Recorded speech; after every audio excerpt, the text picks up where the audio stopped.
atau SF, sama saja ya. Terus mirip dengan namanya SRF ya.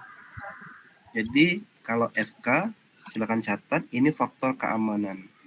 Bahasa Inggrisnya strength factor gitu ya. Ada yang juga beberapa itu bilangnya FOS gitu ya. Factor of safety. Sama aja ya. Ini sama saja gitu ya. Yang SF ini strength factor. Nah, kalau SRF ini itu adalah strength reduction factor ya. Jadi R-nya ini ya reduction gitu ya. Yang ini strength ya. Yang ini faktor. Jadi strength reduction factor ya. Reduction factor. Jadi SRF ini itu diterapkan di metode FEM. Finite element method. Contohnya banyak ya. Ada, saya sebutkan saja, ada PES2 ya. Terus ada flag. Maaf, flag ini dia flag masih FEM ya. Flag udah itu ada RS2 ya. Gitu. Nah, kalau ini bisa dikeluarkan atau digunakan LEM ya. Limit equilibrium method ya. Contohnya ada apa PES2 lagi.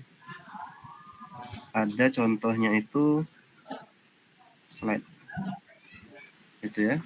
Ada juga slope apa ya? Slope W apa gitu ya. W ya. Nah, ini gitu ya. Jadi, tapi ini mirip SRF dan FOS, FK atau SF gitu ya. Nah, sekarang saya bahasa Indonesia saja ya, faktor keamanan yang saya pilih gitu ya. Agar kalian tahu ya, FK ini ya, secara konsep ya, konsep faktor keamanan itu bisa disebut dengan kekuatan ya, dibagi dengan beban atau kelemahan juga boleh ya. Atau sama dengan F penahan dibagi F penggerak. Nah, itu ya. Jadi FK ini ada F penahan atau kekuatannya gitu ya. Atau beban itu penggerak gitu ya.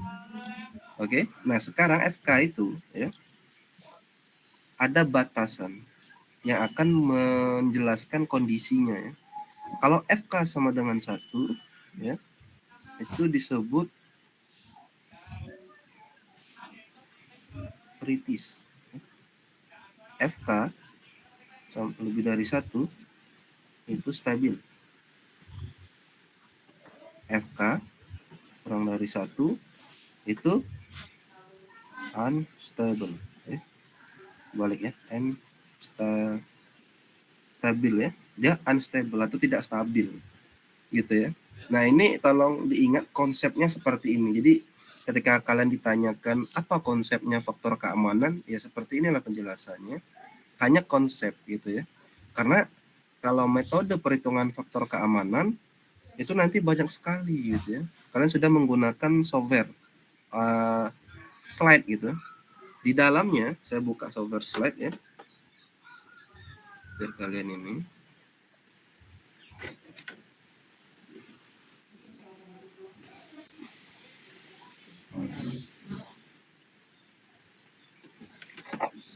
Di analisis ya. Project setting. Di metode ada banyak sekali. Ada Bishop ya. Ada JLA, Morgan Price, ada John Woo, ada ordinary method atau Valenius, ada Spencer. Ini bilangnya metode bukan konsep ya. Ini untuk metode LEM tadi. Oke. Di metode LEM ini banyak sekali ya. Jadi tadi saya sebutkan ya. Ada Bishop, Spencer, Morgan Price gitu ya. Ada macam-macam gitu ya. Tetapi inilah konsepnya gitu ya. Ini konsep.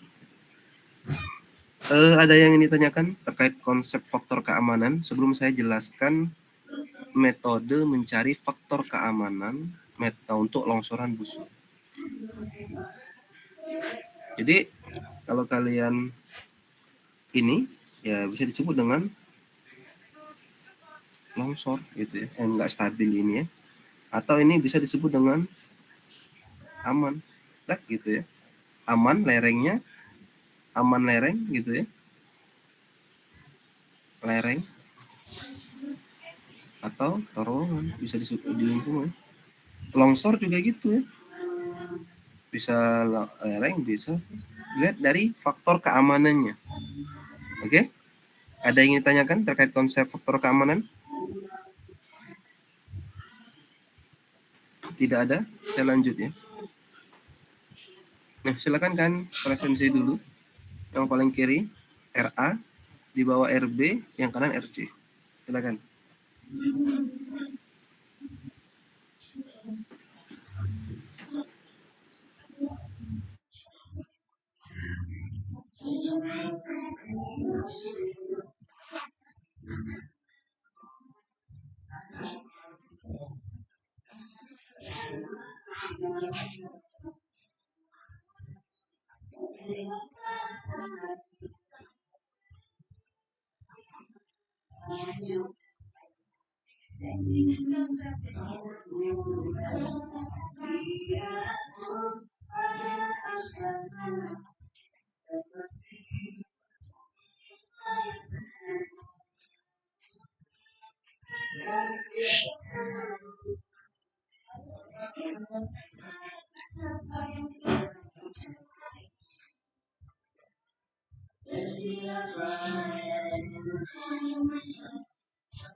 Baik ya, udah saya lanjut. Jadi untuk menganalisis faktor keamanan di longsoran busur, saya jelaskan dulu ya kondisi untuk longsoran busur ini atau condition for circular failure gitu ya. Jadi longsoran busur ini ya itu terjadi di weak material atau material yang lemah, soft material juga boleh gitu ya. Jadi kalau untuk batuan gitu ya, atau nanti materialnya keras ya, hard rock gitu ya, itu bukan longsoran busur, tetapi ada longsoran bidang, ada longsoran baji, ada longsoran topling. Nah, hal inilah yang tidak saya ajarkan di mekanika batuan. Ketika kalian nanti fokus ke geotek ya, mungkin di semester depan kalian bisa mengambil mata kuliah pilihan geotek. Ya, saya buka geotek tambang untuk semester depan, gitu ya. Oke. Nah, secara dua dimensi longsoran busur seperti ini, gitu ya. Ada sebagian material ya yang longsor yang membentuk busur tiga dimensinya ya. Kalau dua dimensinya seperti ini, busur ya. Jadi kalau busur kan seperti ini. Nah, ini busur gitu ya. Makanya busur itu disebut yang arch-nya ini gitu ya. Busur itu kan arch ya bahasa Inggrisnya ya. Nah, ini ya. Inilah disebut busur filer, circular filer gitu ya. Nah, bidang busur ini kalau kita bawa, kita gambar di streonet, dia seperti ini gitu ya. Jadi bidang busur ini akan digambarkan sebuah titik gitu ya di streonet gitu ya. Jadi ingat garis di bidang real itu akan menjadi titik saja di bidang streonet gitu ya, atau di dalam stereo-nim seperti ini. Artinya apa? Soft material itu akan memiliki potensi longsor dimanapun ya, bukan di suatu titik lemahnya gitu ya, tapi dimanapun material soft itu atau soft material itu lemah gitu ya. Sebut saja misal seperti soil gitu ya, dia nggak ada lagi bidang lemah atau struktur ya. Karena apa? Soil itulah yang disebut dengan soft material gitu ya. Jadi jangan bilang nanti ada struktur di tanah, nggak masuk akal gitu ya. Begitu juga di soft rock biasanya ditemukan atau yang sering kita temukan di overburden batubara, karena genesa batubara itu biasanya OB-nya adalah sedimen rock gitu atau batuan sedimen gitu ya. Nah, mereka atau batuan-batuan penutup batubara itu biasanya longsornya ada busur ya. Tetapi akan berbeda kalau batuannya keras gitu ya. Tidak longsoran busur, tapi longsoran bidang. Seperti itu ya. Baik, ada yang ingin ditanyakan terkait kondisi filer ini, kursi filer? Oke, kalau enggak saya lanjut ya. Jadi ini metode lem ya, atau bisa disebut dengan slicing method atau metode irisan itu ya. Slicing method itu metode irisan ya, atau juga nanti bisa digabung dengan lem ya. Lem tadi saya bilang ya. Limit equilibrium, EQ aja ya method ya. Nah, limit equilibrium method ya. Limit equilibrium method gitu ya. Banyak sekali saya sebutkan tadi ya, ada Bishop, Janbu ya. Terus sampai ke yang terbaru itu Sarma gitu. Tapi yang di crack gitu ya, yang di slide crack itu yang versi 6 itu nggak ada Sarma. Dia hanya sebatas ini saja tuh. Ya. Spencer ini nggak ada ya. Nggak ada di slide, oke. Nah, selain metode slicing ya, yang pertama ini, yang kedua ada diagram method dari Hock and Bright tahun 81 gitu ya. Jadi tidak menggunakan analitik bisa ya. Jadi kalau seperti ini nanti disebut dengan analitik gitu ya. Yang ini bisa dengan diagram method atau empirik juga boleh. Oke. Ini dengan perhitungan analitik empirik ya. Kalau dengan software namanya numerik gitu ya. Oke. Nah, silakan kalian baca, ada syarat yang diminta gitu ya. Yang pertama gitu ya. Sama seperti ini ya syaratnya ya. Mau slicing method atau diagram ini gitu ya. Dia material penyusunnya itu homogen ya. Jadi kalau dua material misalnya lereng seperti ini, dia ada dua material nih, satu ada dua itu material seperti ini. Itu nggak bisa ada dua material gitu ya, dia cuma satu gitu ya. Terus untuk uniform shear strength-nya ya, sepanjang uniform shear strength properties sepanjang slide surface itu ya, itu nggak seragam gitu ya, ya pasti itu ya. Tetapi tidak ada penyederhanaan artinya gitu ya. Jadi seperti ini sebenarnya.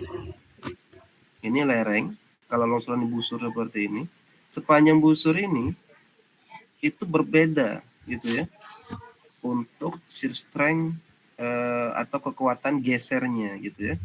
Lihat dari properties. Karena apa gitu ya? Kohesi P yang menyimbolkan kekuatan gesernya itu akan tidak sama gitu ya. Karena apa? Bebannya akan berbeda gitu ya. Makanya gitu ya, nanti pasti yang di sini itu akan berbeda yang di sini longsorannya, yang di sini juga berbeda gitu ya. Bisa saja yang paling bawah ini yang bebannya paling besar itu ya, sehingga kohesi P-nya itu dianggap kecil gitu ya, atau dianggap lemah gitu ya. Tadi balik lagi ke konsep ya, yang kekuatannya itu bisa digantikan dengan C dan P atau kohesi dan sudut gesek dalam ya. Kelemahannya itu ya, atau bebannya itu ya beban tanah di atas longsoran busur ini gitu ya. Nah, untuk longsoran busur, syarat ketiganya, dia harus memenuhi persamaan Mohr kolom. Jadi kalau kalian kemarin lingkaran Mohr ya, nah ini ada persamaan Mohr kolom, di mana tau atau kuat geser, kohesi plus tegangan normal tan V atau tan dari sudut gesek dalam. Nah ini rumusnya ya. Tidak boleh nanti metode slicing method gitu ya, atau nanti diagram method gitu ya, itu nanti menggunakan persamaan apa namanya itu Barton-Bandis seperti itu nggak boleh ya. Itu menggunakan Mohr kolom. Artinya apa? Untuk karakter materialnya itu yang lemah itu cocok ya menurut Hoek-en-Bray dengan kriteria keruntuhan Mohr kolom gitu ya. Nah selanjutnya ya, bidang lemah ini atau busur ini gitu ya, itu harus menembus sampai ke lereng. Jadi kalau ini lereng, ini harus menembus ke lereng ya. Dia nggak bisa deh seperti ini aja misal. Nah itu nggak bisa, itu nggak boleh gitu ya. Jadi dari surface bisa atau di atas disebut dengan upper face ya, yang di sini disebut dengan slope atau bench gitu. Jadi dari upper face sampai bench dia akan menembus gitu ya. Oke. Nah, ada juga syarat tambahan ya, tapi nggak wajib sebenarnya. Ada vertical tension crack gitu ya. Jadi seperti ini, misalnya ini lereng. Jadi ada tension crack di sini. Ada yang retak-retak, misalnya kalau temukan di lapangan ya, itu yang retak di permukaan, itu tension crack. Sehingga tension crack ini adalah inisial failure gitu ya, secara alami gitu ya. Jadi ini udah retak dan dilanjutkan failure biasanya kayak gini. Gitu ya. Jadi ini bisa jadi longsor. Oke. Nah, itulah syarat-syarat untuk terjadinya longsoran busur gitu ya. Ketika kita mau menghitung faktor keamanannya dengan metode slicing dan metode diagram. Ada yang tanyakan? Tidak ada ya. Baik. Nah, ini ya. Jadi kalau secara analitik gitu ya, berarti kita memanfaatkan persamaan untuk menyelesaikan suatu masalah atau menghitung lah ya. Jadi masalahnya itu adalah mendapatkan faktor keamanan. Secara analitik ya seperti ini. Inilah rumusnya ya. Fs itu adalah factor of safety gitu ya.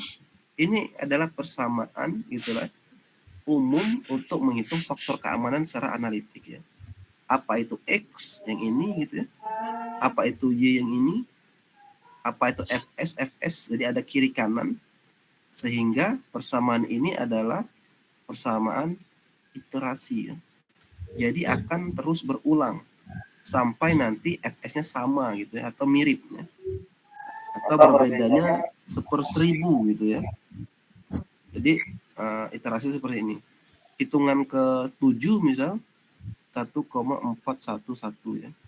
Hitungan ke-8 1,412. Ya udah. Berarti inilah faktor keamanannya, disebut dengan konvergen gitu ya. Oke. Nah, Z itu adalah ini ya, Q dan ini ya. Nah, sekarang kita lihat apa itu X, apa itu Y, apa itu Z, apa itu Q. Jadi kalau lihat dari persamaannya, kita bawa ke konsepnya, XY itu adalah kekuatan atau F penahan. ZQ ini, Z dan Q ini itu adalah beban atau gaya penggerak gitu ya. Jadi apa kuncinya gitu ya? Di X ini dan Y ini gitu ya, itu adalah kekuatan. Ingat saja, ada C, kohesi, dan ada sudut gesek dalam gitu ya. Dimana persamaannya ini, ingat tadi ya, C plus tegangan normal tan V ya. Oke, itu sudah memenuhi apa tadi? Kekuatan geser Mohr kolom ya. Ingat, jangan lupa ini ya, Mohr kolom ya. Ini persamaannya. Oke. Nah, jadi kalau dilihat Pak kok banyak sekali gitu ya. Karena penjabaran dari rumus ini ya itu jadi seperti ini. Kenapa? Karena ada kondisi slicing atau kondisi irisan. Jadi ini lereng gitu ya, lereng diiris beberapa irisan, dibagi-bagi gitu ya menjadi lebih kecil. Nah, kayak gitu ya. Itu dihitung tadi beban dan kuat penahannya gitu ya, atau F penahannya.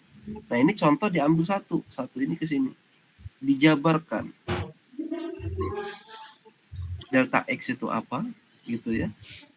HW itu apa, H itu apa gitu ya. CB itu apa gitu ya. Oke. Nah, itu ada semua di sini gitu ya. Jadi saya jelaskan di sini. Jadi C, silakan kalian catat, itu kohesi ya. Rho R itu density batuan. R itu adalah rock ya. H ini adalah tinggi slicing. Tapi nanti tingginya dibagi, jangan tinggi maksimum, tapi tengah-tengah kita ambil ya. Dikurang gamma W gitu ya. Itu adalah density air satu ya. HW tinggi keberadaan air. Di sini HW ya. Putus-putusin ya. Jadi tengah-tengah diambil di sini. Oke? Dan dikalikan tan V. Gitu ya. Oke? Terus dikalikan dengan delta X. Jadi selebar ini. Ya, jadi kondisi tinggi air, kondisi batuan gitu ya. Itu akan dikalikan dengan luasan slicing ini. Gitu ya. Delta X per cos PCB gitu ya.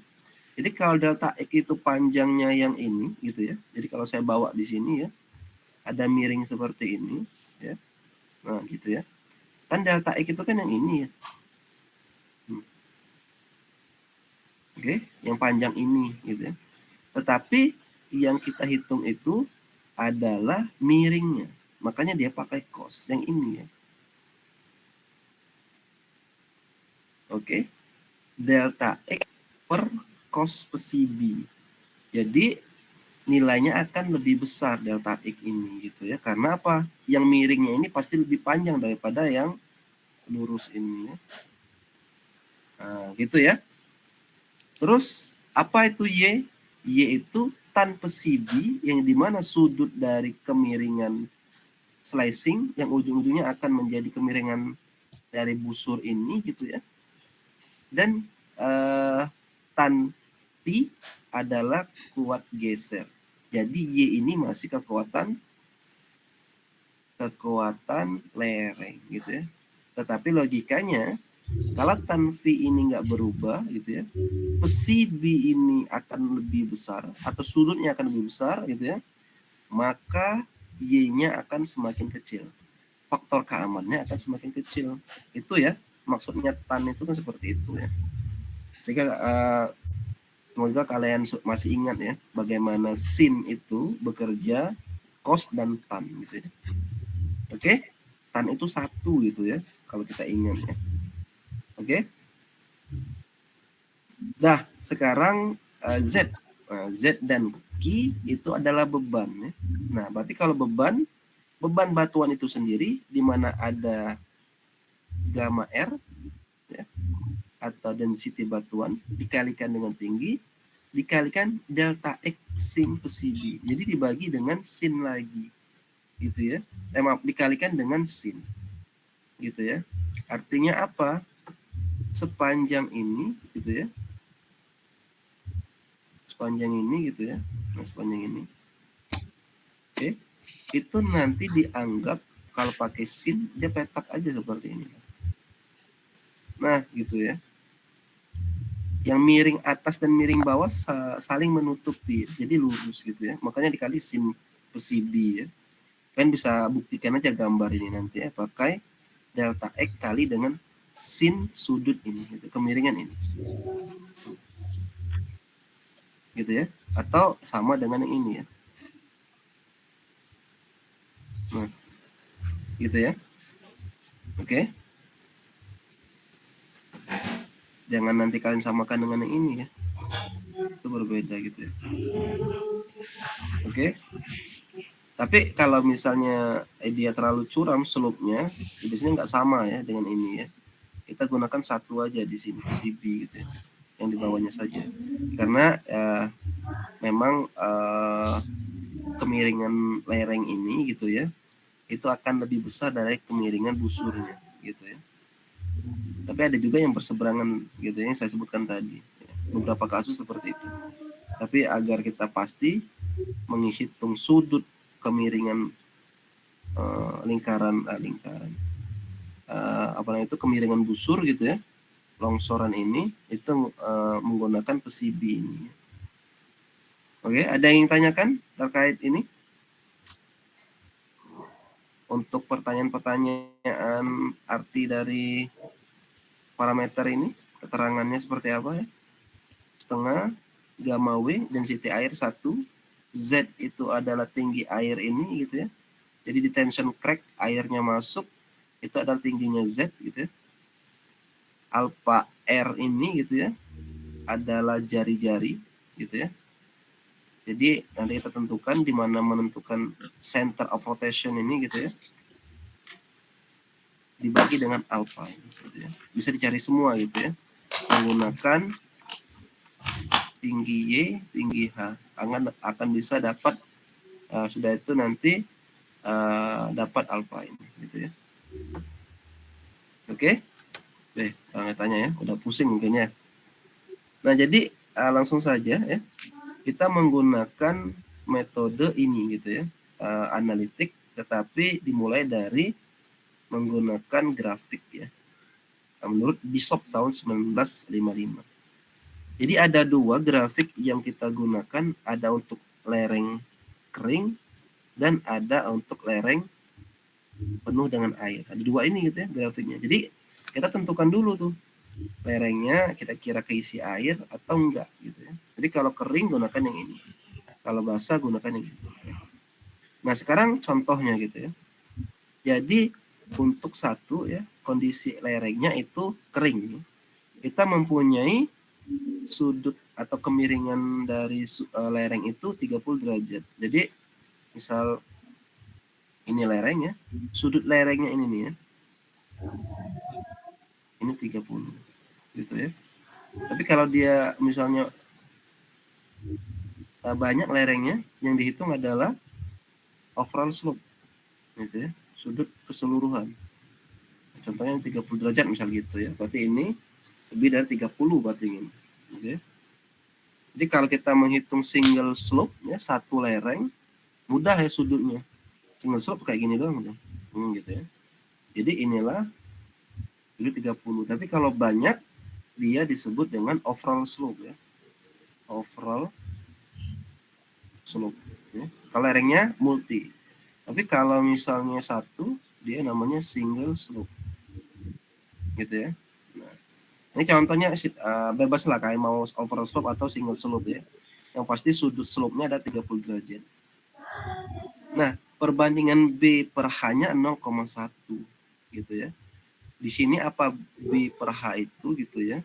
B itu adalah jarak antara crash lereng, ini crash ya namanya ya. Yang ini two ya, yang bawah two, yang ini crash. Crash dengan tension crack itulah B gitu ya. Sedangkan H itu adalah tinggi lereng gitu ya. Jadi tinggi lereng itu bukan yang miring ini gitu ya. Nah, tapi yang lurus. Nah, inilah H. Bukan yang miring gitu ya. Salah ya, tapi H ini ya. Nah, tinggi lereng. Oke? Nah, perbandingan torasio B per H itu 0,1. Jadi, kalau B-nya 1 meter, H-nya itu 10 meter. Tinggal dicari aja di lapangan. Kalau H-nya ini misal 12 gitu ya. Terus jaraknya 1,5 gitu ya. Jadi dibagi aja 1,5 per 12 gitu berapa rasionya. Oke? Ada yang ingin tanyakan? Dari dua data ini cukup gitu ya. Nah, yang pertama kita masukkan di sini gitu ya. Jadi sudutnya 30 gitu ya. Yang ini ya. Jadi ada garis gitu ya. di sini 30 slope gitu ya, 30 tadi, yang ini rasio B per H 0,1, dia stopnya di sini berarti diperkirakan kita mendapatkan sudut digesek dalamnya sekitar 20 ya. Jadi garis ini 10, 20, 30, 40. Jadi tujuannya data ini untuk mendapatkan sudut gesek dalam. Nanti sudut gesek dalam ini kita masukkan ke sini nih, grafik yang ini. Nah, di grafik ini kita kombinasikan tuh. Sudut gesek dalamnya 20, sudut kemiringan lerengnya 30. Mana gitu ya? Yang tegas ini gitu ya. Ini adalah sub angle. Yang putus-putus adalah friction angle. Jadi friction angle-nya ini adalah 20, yang ini gitu ya. Dan 30 watt yang ini. Nah, dia di sana pertemuannya berarti ya. Jadi pertemuannya di sini ya. Masukkan saja, gunakan.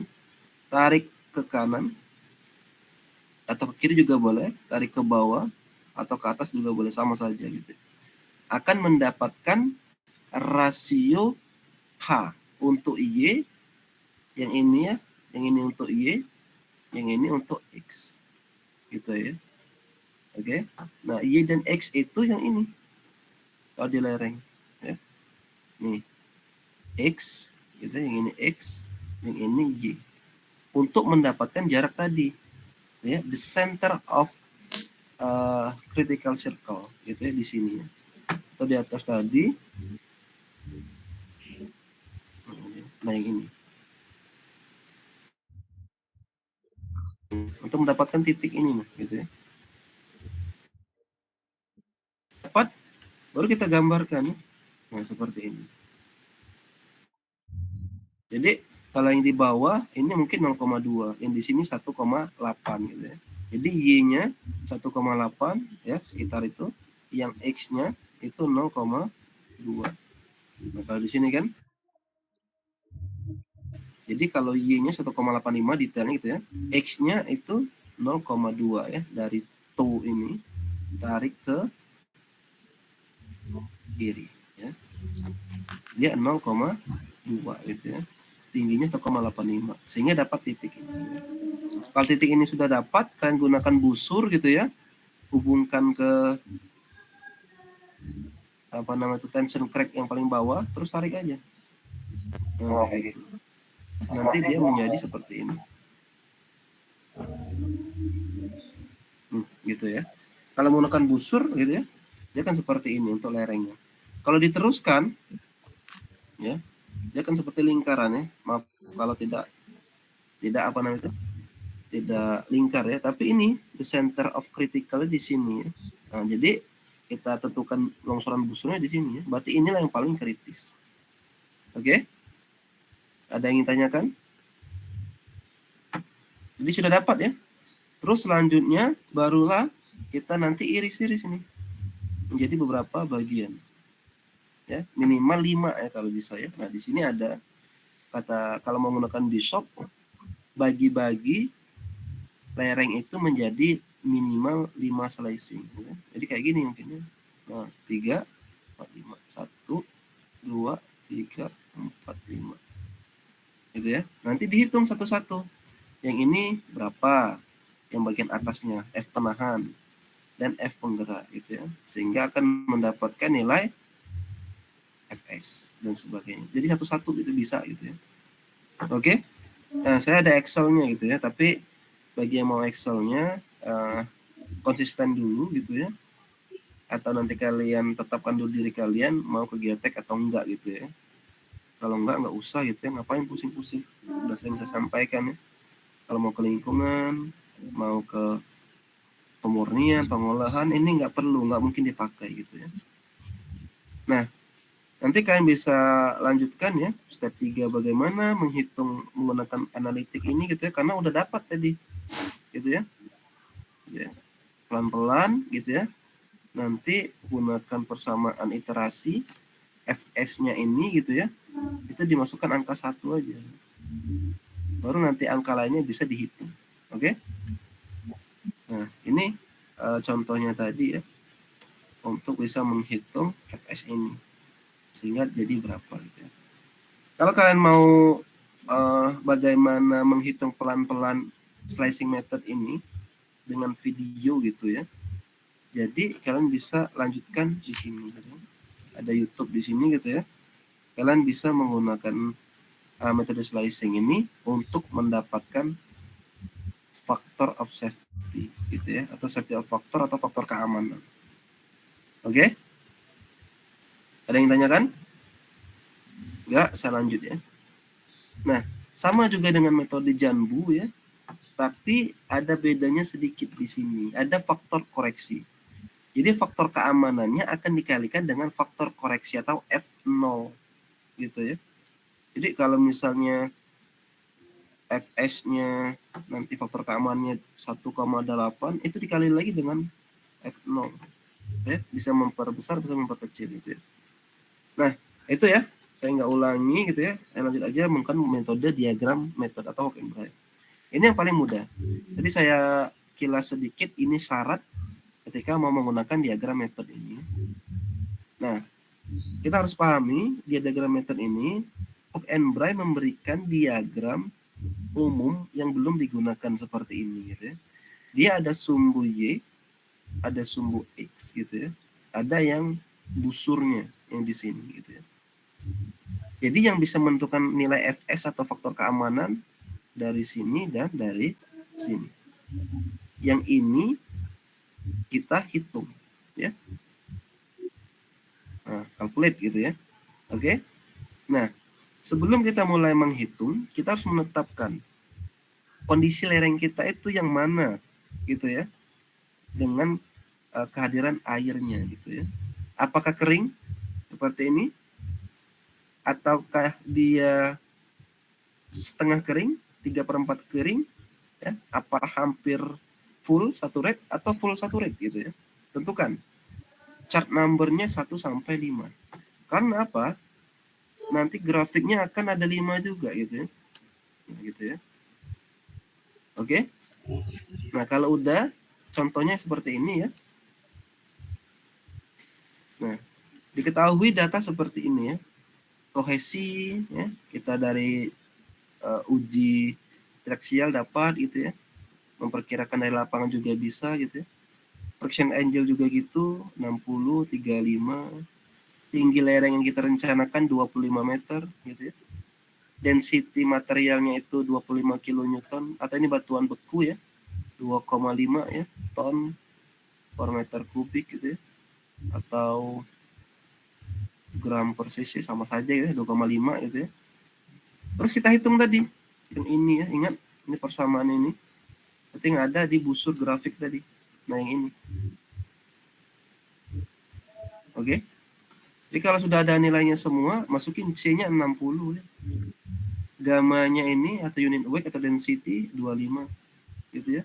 Dikali 25 gitu ya, tinggi atau H lereng ya. Tan Pi 35, tan sudah gesek dalam. Sehingga dapat 0,137. Nah, 0,137 itu di sini adalah di sini. Oke. Nah, di sini. Dia nggak sampai 0,14. Jadi kalau titik 0,1 berarti 0, ya. Di sini 0,13. 0,137 itu di sini. Ya. Terus tarik sampai ke bawah gitu ya. Stop di mana untuk kemiringan lerengnya gitu ya. Nah, ini kemiringan lereng. Bukan lagi tadi sudut gesek dalam yang ini gitu ya. Ini beda ya. Sudut gesek dalam dengan kemiringan lereng.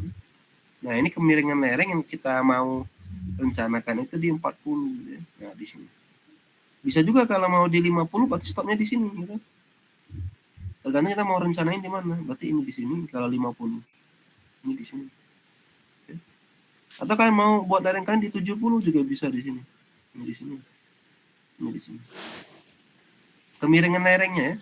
Jadi kalau lereng tadi saya bilang, nah kemiringan lereng itu ini. Gitu ya. Yang 90, 80 sampai 20. Nah, ini saya ambil satu itu ya. Stopnya direncanakan di 40 ya. Ini di 40. Tarik ke kiri berapa nilainya, tarik ke bawah juga berapa nilainya, masukkan ke persamaan masing-masing. Ya. Jadi tadi ya, tarik ke samping kiri yang nilainya adalah 0,48. 0,48 tuh yang ini ya. Yang di sini 0,06. Oke. Sehingga kalau dihitung ya dari sumbu X Y-nya ini dia menghasilkan 1,458. Dari sumbu X 1,6. Jadi lereng kita itu ya kalau dibuat ya seperti ini, lerengnya 40 derajat gitu ya.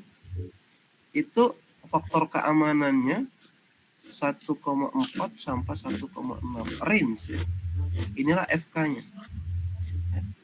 Jadi secara grafik empirik lah ya, karena kita memanfaatkan data itu dibuat dalam grafik gitu ya. Jadi grafik semua gitu ya. Nah itu bisa menghasilkan faktor keamanan dengan sederhana. Gitu ya. Nah, itu yang bisa saya share. Ada yang ingin tanyakan? Ada yang tanyakan? Aman, Pak. Nah, aman ya. Udah jam 9 lewat. Kalau tidak ada yang ingin ditanyakan, saya cukupkan untuk materi dari saya gitu ya. Jadi tidak penuh kalian belajar sendiri. Karena ya ketua kelas gitu ya. Tidak mengabarin saya lagi ya. Kalau misalnya Pak, kita nggak kuliah gitu ya. Teman-teman mau materi saja, itu nggak ada gitu ya. Kalau memang kalian kemarin serius nggak kuliah Pak, materi saja, pasti saya nggak kuliah malam ini gitu ya. Oke ya, jadi saya cukup pertemuan mekanika batuan di 10 pertemuan.